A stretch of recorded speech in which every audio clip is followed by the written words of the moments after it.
మనం అనుదినము ప్రార్థన చేస్తూ ఉంటే అనుదినము ఆయన మన భారాలు భరిస్తూ ఉంటాడు. Praise the lord. దేవుని బిడ్డ, ప్రార్థించడం మానొద్దు, స్తుతించడం మానొద్దు, వాక్యం వినడం మానొద్దు, వాక్యం ధ్యానించడం మానొద్దు. అప్పుడు అనుదినం నీ భారానంతా ఆయన మోస్తాడు.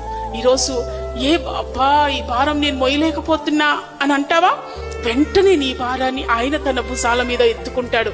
ఎవరి భారాన్ని? అనుదినం ఆయన గడప యొద్ద కనిపెట్టే వారి భారాన్ని, నీ ఇబ్బందిని, నీ బాధను, నీ భారాన్ని ఆయన మోయడానికి సిద్ధంగా ఉన్నాడు. దేవుని బిడ్డ, నిశ్చింతగా నీవు బ్రతకొచ్చు. ఎప్పుడు? అనుదినం దేవుని సన్నిధిలో నీవు మోకరించి ప్రార్థించి స్తుతించి ఉపదేశాన్ని విన్నప్పుడు.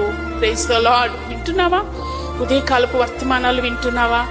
బైబిల్ స్టడీ వర్తమానాలు వింటున్నావా? మంగళవారపు వర్తమానాలు వింటున్నావా? శనివారపు ఉపవాస ప్రార్థన వర్తమానాలు వింటున్నావా?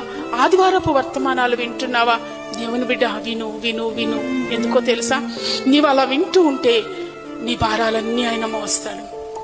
ఆర్థిక భారమా? ఆయనే మోస్తాడు. అనారోగ్య భారమా? ఆయనే మోస్తాడు. నిందలనే భారమా? మోస్తాడు.